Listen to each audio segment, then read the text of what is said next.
Rent-A-Girlfriend has proven time and time again how it exceeds every other manga and anime that has ever come to be, and this can be answered by one simple question: has your MC got hard in a pool thinking about other men handling your girlfriend? Hopefully your answer was no, because this is one trait that separates Kazuya from being what's good and what's best.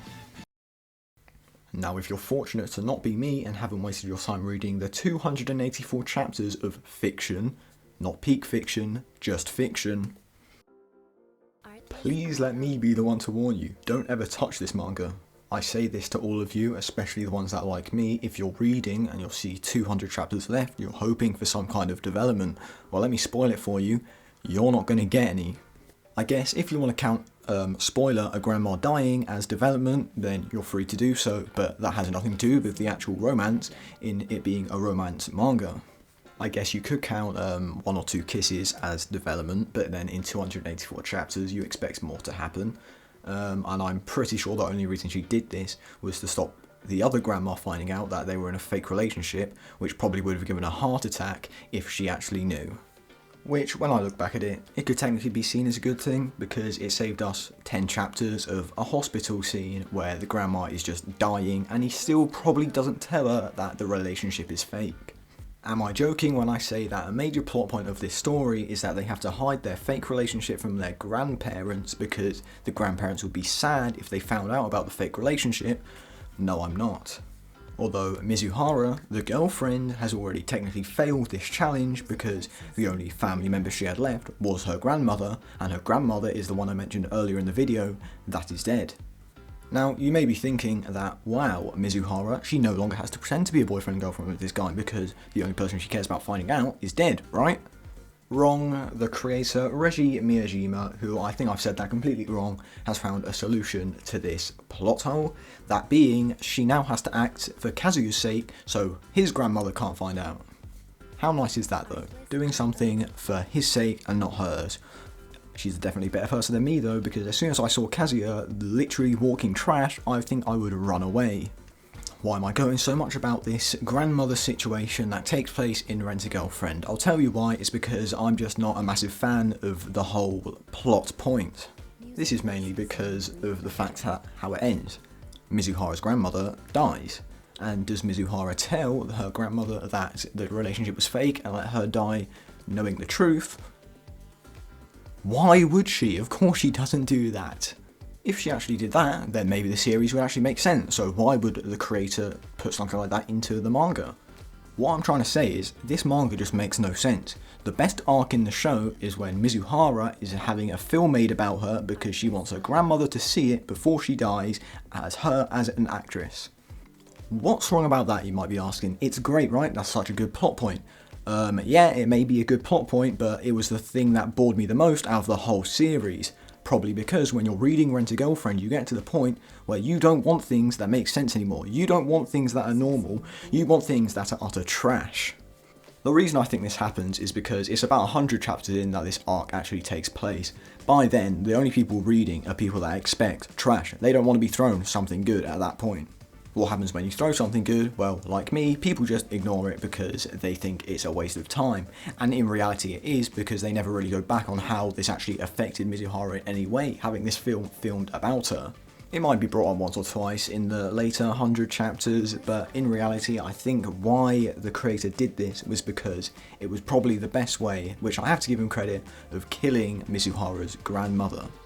I think this because it's just a nice way of letting the grandmother see her granddaughter achieve her dreams just before the brink of death, which means that nothing bad can happen in between, meaning she's died effectively happy. In the end, it's a nice surprise when reading, but as I said before, I could care less about what happened to the grandmother at that point. I was there for the development and how trash Kazuya can actually be in certain situations. Now, what do we have? The side characters. Is there any good side characters? As you can expect from this series, no, there is no good side characters except his friends, because they have a tiny bit of common sense compared to every other person in this series. Now, what side character am I going to be focusing on?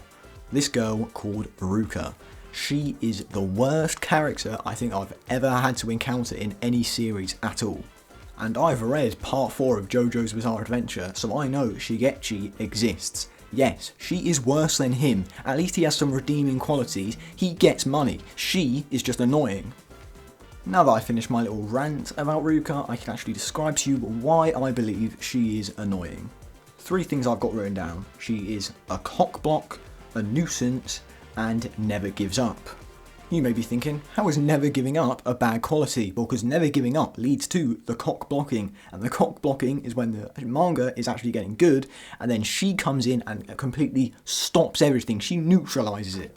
However, like all characters, there must be a positive. Well, for her, her positive would be that she actually likes Kazuya for who he is.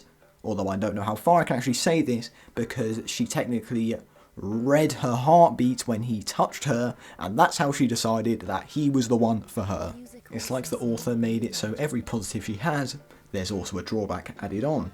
For example, another one is that she might be helpful sometimes, but after that she negates it all because she just gets in the way again. Though, I have to give the author some credit, because every single manga, they have a character like Ruka, one that is seriously annoying and that only the minority of people actually like.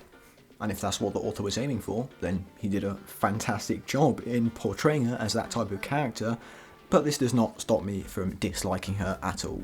The only thing that makes her character interesting is that at least she has some kind of backstory. Hers being, she's born with an irregular heartbeat and wants to find her love to speed it up. What I don't understand is though, why is Kazuya out of every single person on earth the one she wants? He gets hard thinking of other men have sex with his not even real girlfriend. I can only think of a few people being worse than him, one of them being Sneeko and some other ones being certain leaders in like 1939. Moving on. Every manga needs to have a good antagonist, right? And does Rent-a-Girlfriend disappoint? Technically no, and that may be because compared to every other character in the series, Rent-a-Girlfriend's antagonist is the only person who progresses the story. This may be the reason there hasn't been any progress lately, because the antagonist has ceased to exist. The author has left everything up to Kazuya and Mizuhara, which as we know is not going to go well, and we can tell it's not going well because Kazuya is freaking out about the sound the shower makes when Mizuhara is in it. I'm pretty sure that's not actually an example of what was happening, but you know, it's just something I thought of that is things like that are taking place at this point in time, because one thing led to another, and you know, somehow they've ended up living together, which may actually progress the story a bit, fair to them, but as we all know, it's probably going to cycle back around and get negated. Getting back on track, probably for the 20th time on this video, Mami Nanami is the villain of Rent-a-Girlfriend. She is the ex of Kazuya, who she dumped because she wanted to date someone new. However, I'm definitely just putting my bets on that she found out how Kazuya was in real life and just made that up as an excuse. Mami is the character that actually adds some spice to the series. Her motives are simply not liking the two together after Kazuya defended Mizuhara in front of her. The creator does a great job of making it seem like Mami wants to get back together with Kazuya, but this is just a ploy to try and make Kazuya like her again and end things with Mizuhara as a whole. What Reiji Miyajima does well with the character Mami is being able to make the reader completely dislike her. They are able to do this by implementing her at the exact right time. Unlike Ruka, when she turns up in situations where it cockblocks the two, when Mami does it, it's completely different as she gives off a more sinister vibe, and unlike Ruka, isn't actually trying to get with Kazuya. It's definitely fair to say that she can be crowned as the saviour of the manga due to her making it interesting to read. However, recently the job Reiji has done in making the reader dislike her has kind of been for nothing. This is due to the fact that the reader now wishes that she came back into the story to spice things up a bit. Without Mami as a character, the story just feels plain. It feels as if you're climbing a mountain to reach a point of change, but just before you reach the peak, something happens and you fall right back down. This is very true in Rent-a-Girlfriend, as whenever it feels like as if the creator is building something up, it all falls down, and is usually ended with a simple misunderstanding, such as one I can think of recently is Kazuya falling on Mizuhara, and you know nothing happens past that point except for Kazuya apologising.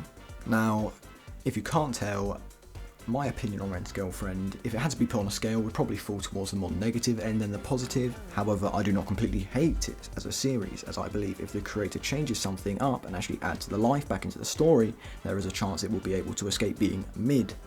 Obviously, I'm not a writer at the end of the day, and this is all just a display of my thoughts, but I would love to know other opinions on the series and what you think could change it from being mid to kind of good, I guess. Also, I know that Mizuhara is just the rental name, but after I called Mizuhara throughout the series, I thought changing it to Chizuru would be kind of confusing for the listener. Also, I'm sorry that my voice is completely boring to listen to, so if you got to this point in the video, I thank you. Thank you for listening to this rant that I put more effort into than my history essays, and goodbye.